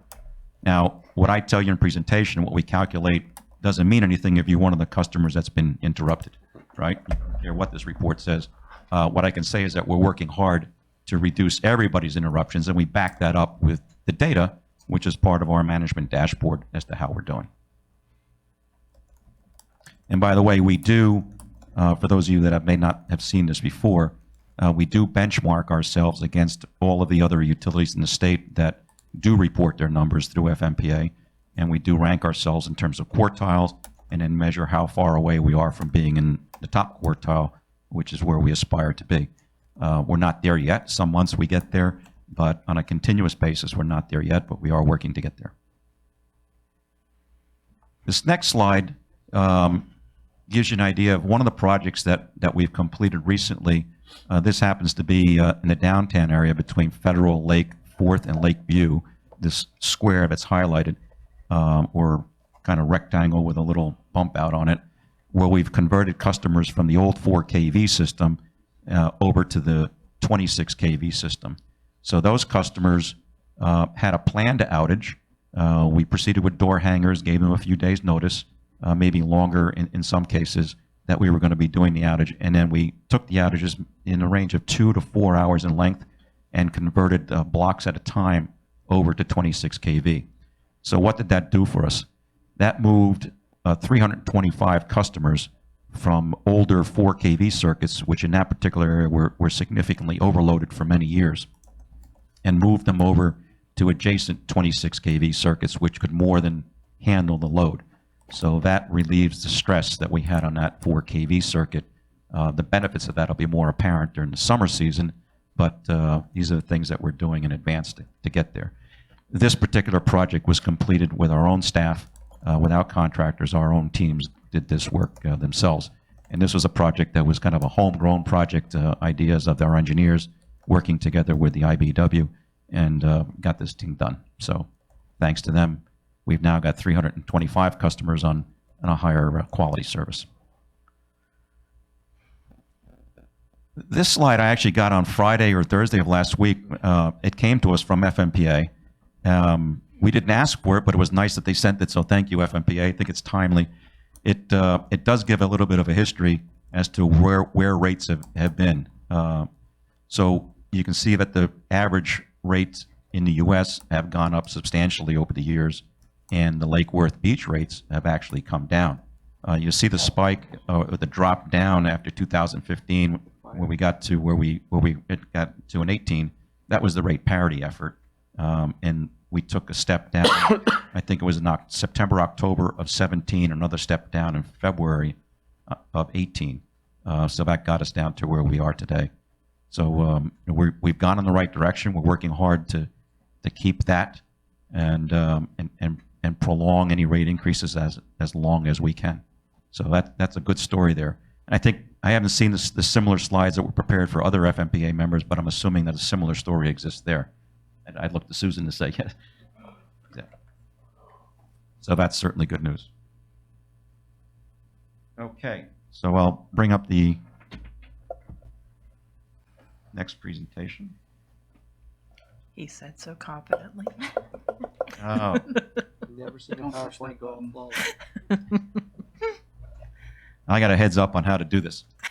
So the next portion of the presentation, we're going to focus on solar, specifically on the wholesale or bulk power solar projects that we've engaged in. As a bit of history, remember that we committed to take a 10 megawatt share out of the FMPA Municipal Solar Project 1. And that was anticipated to come online in the summer of 2020. That has been delayed, but the project is still going to happen, and we'll walk through some slides, give you an update, and then we're going to go into the next piece, which is FMPA Solar 2, and talk about that. So on FMPA Solar 1, we refer to this as the point set site. You may or may not recall that there were a number of other entities, municipal entities that participated, as well as OUC, the FMPA ARP, and a number of other FMPA members that were not members of the ARP. Our particular project or site that we've been assigned to is referred to as the point set site. So that point set site is now fully permitted in terms of the environmental permits that it needs to go forward, and it's waiting for the interconnection agreements with Duke. It happens to reside in Duke's transmission territory, so it would be interconnected to Duke. So all of the topo work, the biological work, the cultural work, phase 1, environmental, hydrological, geotech, the civil engineering work is all complete. State local permits to do the construction have actually been obtained, so there's no issues there. The panels that were needed for the project have been procured. And this project, by the way, is by an entity called Florida Renewable Partners. which is an arm of NextEra. The issues with this particular project that have caused the delay have to do with the interconnection to the Duke transmission system. There are two applications that have been submitted. One is for the interconnection agreement, or the large generator interconnection agreement, and the second is for the transmission service agreement. So you need the studies to be done to not only move power for the system, but also connect to the system, and they're underway. Because of the delays in working with Duke, FMPA, on behalf of the members participating in the project, did take Duke to basically to court through the FERC process, and took them to FERC, requiring that both the transmission service agreement and the interconnection agreement and the associated studies be conducted concurrently. Duke had delayed and said they needed to be consecutively. FMPA on our behalf disagreed and took the case to FERC, and I believe FERC ruled in favor of FMPA unanimously and quickly, and reinstated our place in the queue. So the project is continuing. However, the delays are on Florida Renewable Partners. So because the contract that we negotiated had in there certain penalties if specific dates were not met, those penalties are now accruing to the benefit of the project participants once that project goes ahead. So basically what's happened is that Florida Renewable Partners has made a proposal to delay the project to 2023 from its original mid-20 start date, and to provide a new price which is reflective of the penalties. I can't get into a discussion on the price because that's confidential information, so please don't ask me to do that in public. I can tell you that it's pricing that's commensurate with the agreement, and the project was attractive when we approved it, and it remains attractive today. The vote on this will take place later this month, actually in a couple of days, at an FMPA meeting, which I do participate in as a board member, on which path to go on. So this project is still going ahead. I doubt that the board will go in a different direction, but we will decide on Thursday whether we're going to ask for a 2022 date, I think, or a 2023 date.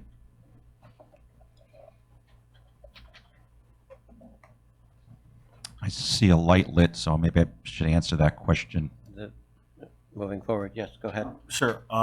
So, we expected to participate in this project sooner than we're going to be able to. That's correct. Participate in it. Okay.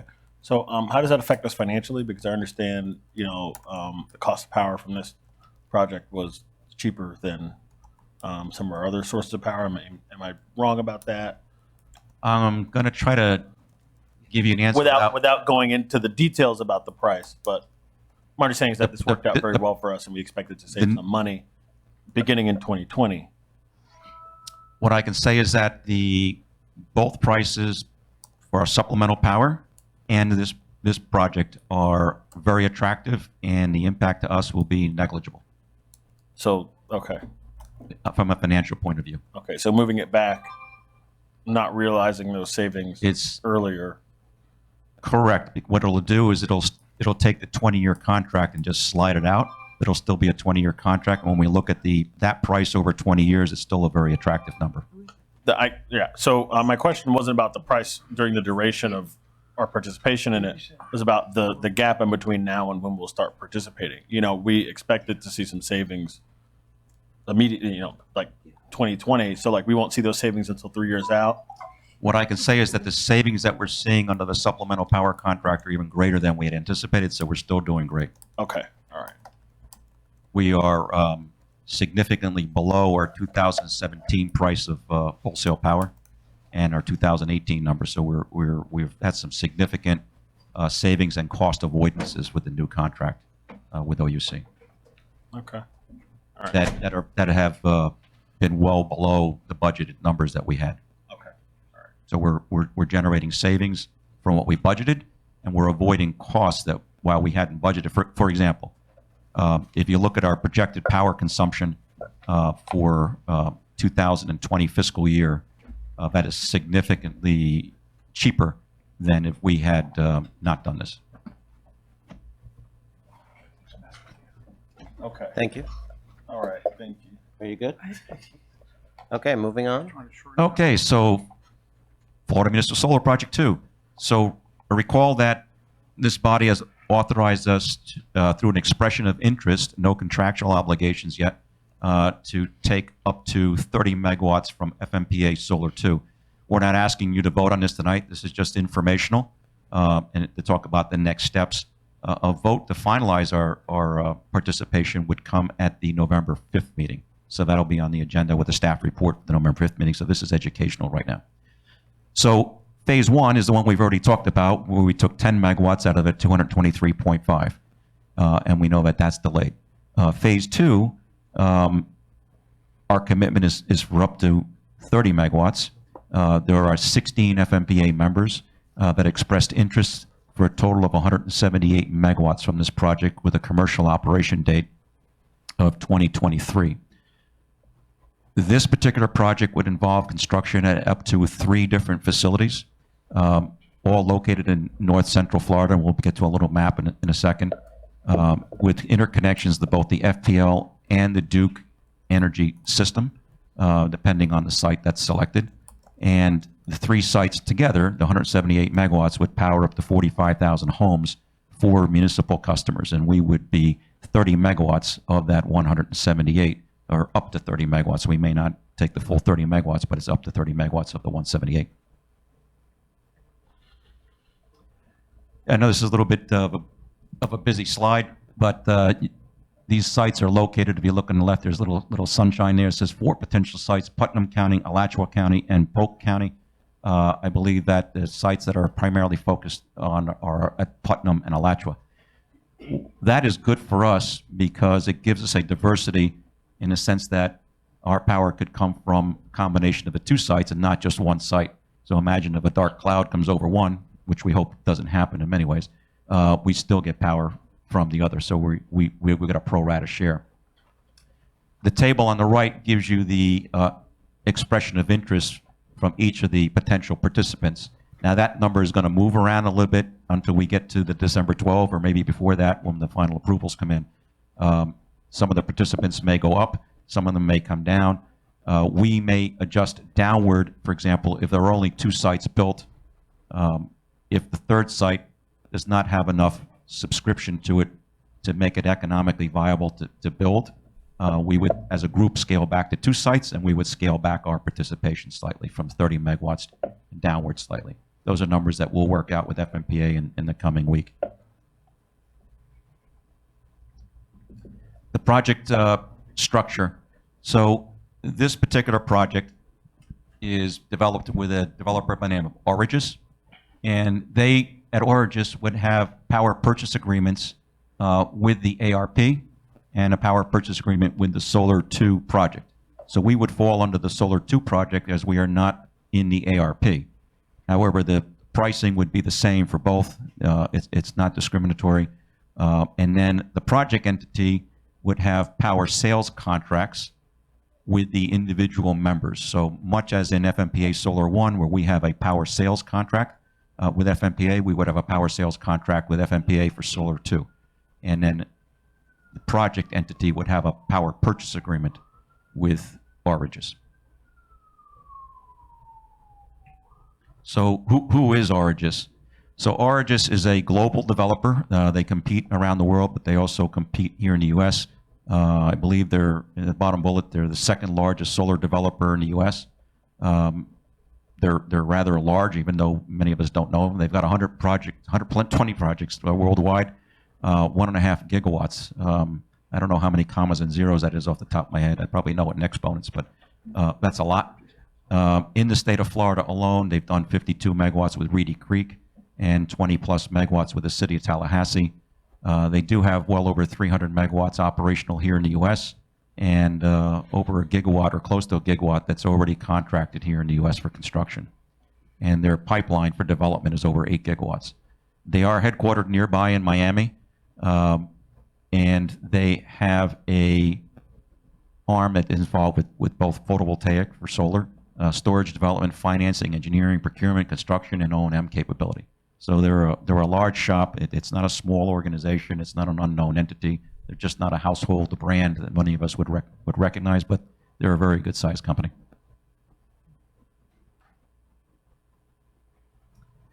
The 52 megawatts here in Central Florida with Reedy Creek, commercial operation is December of 18. And Origis' role was the development, engineering, financing, construction, and they're also going to have the asset management and O&M role. And it's financed by Origis Energy. And they were acting as their own EPC contractor, engineer, procure, construct.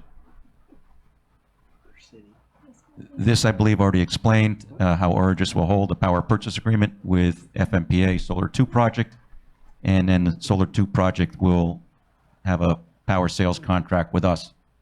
So I know I just told you that I can't share pricing with you, but this is the most that I can share about pricing.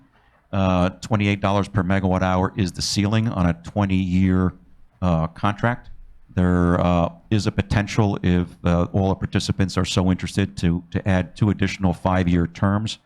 That is yet to be determined by the project participants at the upcoming board meeting. I can't give you any more detail on the $28 per megawatt hour, but I other than to put that in comparison, our most recent numbers for power have been in the, when we started this journey in renegotiating contracts, $72. We're anticipating being in the low 60s this year. And for the budget 2020 year, we expect to get below $60 per megawatt hour. And this is a number that is certainly helpful because it would take us even lower. Now, granted, the numbers I'm giving you include capacity energy. It's the all-in delivered cost with transmission. But it gives you an idea that this is something that is a good deal for us.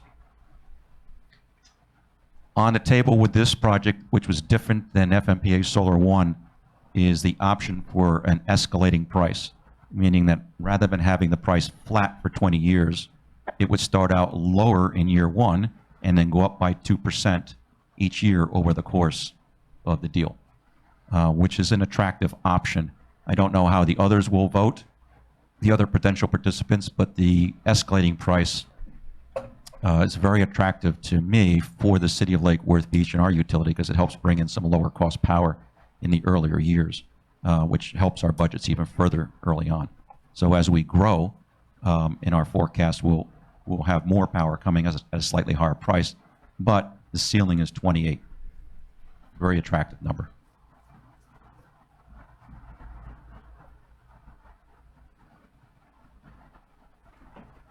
We say once again that the exact pricing terms are confidential. We talked about the fact, or mentioned the fact, that there's options for 2 5-year extensions, Duke interconnections and FPL interconnections, commercial operation date of December of 23. There are production guarantees that are calculated over a 2-year rolling period, so it's not like we're going to enter an agreement that doesn't have some minimum production guarantees. This is a utility scale, and these come with the backing of an entity that can actually produce. And if they can't produce, they're going to have to pay damages for underperformance.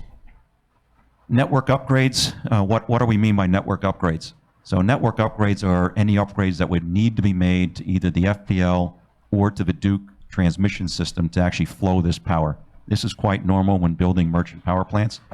Those costs are borne up front by the entity requesting the interconnection, and then those costs are recovered from all of the participants in that particular transmission system and then refunded over time back to the project participants that actually incurred the expense. The energy price, as I mentioned, already under $28 a megawatt hour. I'm just going to keep holding the microphone so I can look up at the slides at the same time. Our entitlement share would be a % of the energy produced at the facility. So we would take, if for example, we go with a 30 megawatt share, it would be 30 megawatts of the total installed. That percentage would be our entitlement. Just saying. There are costs associated for FMPA to manage the project, and that is just a pass-through of their costs associated with the FMPA staff who puts these projects together and manages them for us. FMPA also has a project development fund which we are, in essence, a part owner in, and we've contributed to it over the years, and the project development fund would be used to some extent, but the ongoing expenses of doing the representation of us before the project entity, forwarding the bills, doing the accounting, all the back-end work, that's a fee we would pay to FMPA, and they're also basically a nonprofit. So they're like us, and they support us, and that's a reasonable fee to pay. There are step-up provisions. What do we mean by step-up provisions? If one of the participants were to default, which we don't think they would because all of the municipal entities that are potential participants are in very good shape. But if for some reason down the road somebody were to default, the other members would have the right to step in and get their share. If nobody wanted their share, it would be marketed externally. And if there was no market externally, then that share would be divided on a pro rata basis among the remaining participants. We don't see anybody in the group that I'm aware of at the moment that's anywhere near default, and there's no concerns for that. There are exit provisions if anybody wants to exit, which I think is unlikely, but there are exit provisions in there as well. There will be a project committee, just as there's a project committee for Stanton, St. Lucie, and FMPA Solar One. There will be a project committee as well. That is typically made up of the people who are participating in the project. I'm the project participant for Lake Worth Beach and FMPA Solar One, and my presumption is I would be that participant for FMPA Solar 2 as well. What are the next steps? We're at the top of that yellow arrow, member approval from local governing bodies. So this is informational. We'll ask for your approval at the November 5th meeting. We will then work to finalize our agreements. The FMPA board and executive committee final approvals are anticipated at their meeting on December 12th. So that's when the resolutions will be approved, assuming they are approved, which we believe they would be. And the power purchase agreements would be approved, and then the power sales contracts. So staff right now, myself and Christy, are working on those agreements. They are similar in nature to what we already did for FMPA Solar One, slightly different because it's a different developer. The power sales contract's going to follow after the PPA. So we're working on those details, and they're moving slightly, but not significantly, not materially. So we're working on that. So if all goes well, the members will have agreed to power sales contracts, presumptive of the power purchase agreement being signed, and everything will come into place at the December 12th board meeting with FMPA.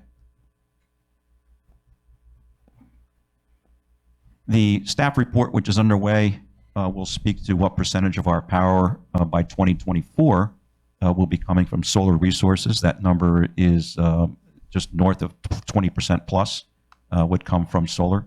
And over 50% of our power would be from carbon-free sources in calendar year 24. So both FMPA Solar 1, FMPA Solar 2, of course our own solar project, which has been operating. Our own solar project is about 0.75% of our power. You add all those up and we'll be just north of 50% from carbon-free resources. We count nuclear as a carbon-free resource. We're a participant in the St. Lucie project.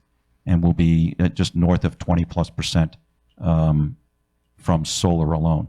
So it's a good story.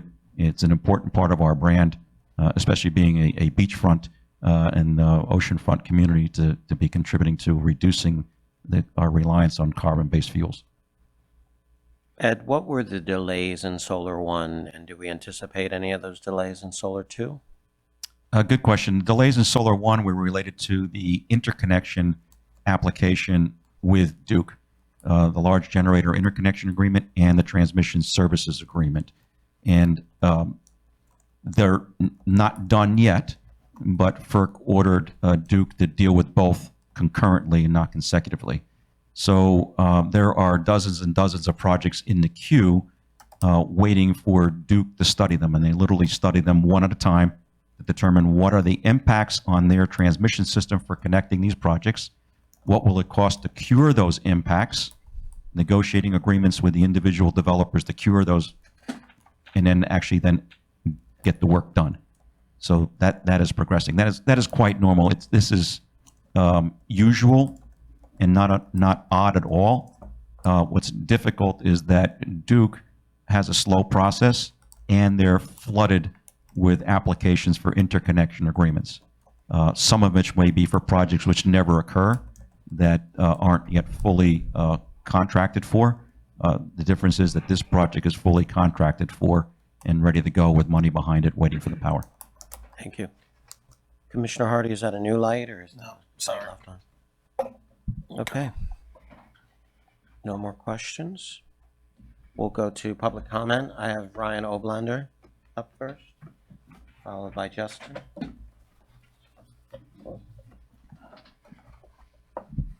Good evening, Ryan Oblander, 1702 North A Street. I'm the newly elected chair of the Lake Worth Electric Utility Advisory Board. I just want to bring up that there is a potential meeting. I say potential because it doesn't have an agenda really. It's on November 6th. It's going to be the last meeting of the year according to the every other month schedule. The problem that I have is that there is no policy matter that is being brought up to discuss. In an effort to save staff's resources, we can choose to have our own meeting and not have our liaison and staff present, just to save money and time. But we would be making up our own agenda to talk about how to proceed as a board. We don't have any clear direction what we should do. We want to be useful, but we don't want to waste time. So if there's anything that the commission would like to discuss or see discussed in the future for this next meeting taking place in the first week of November, please let us know. Otherwise, we have to reschedule that meeting for January. So thank you very much. Thank you.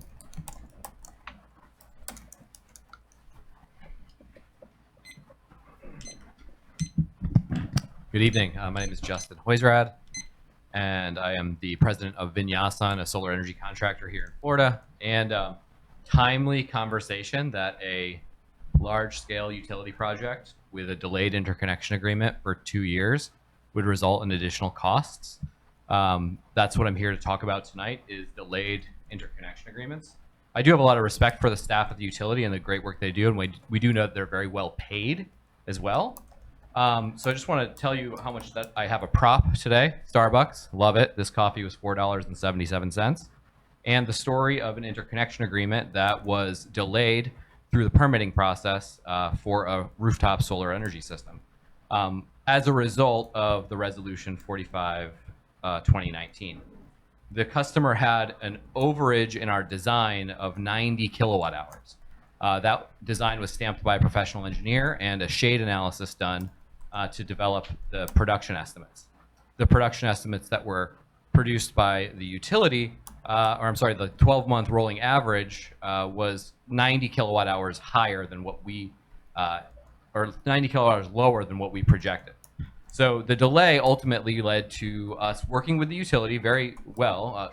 Staff is amazing there, and alluding to the fact that we had to delay the permit approval so that the customer could use more electricity to get over that 90 kilowatt hours that they had.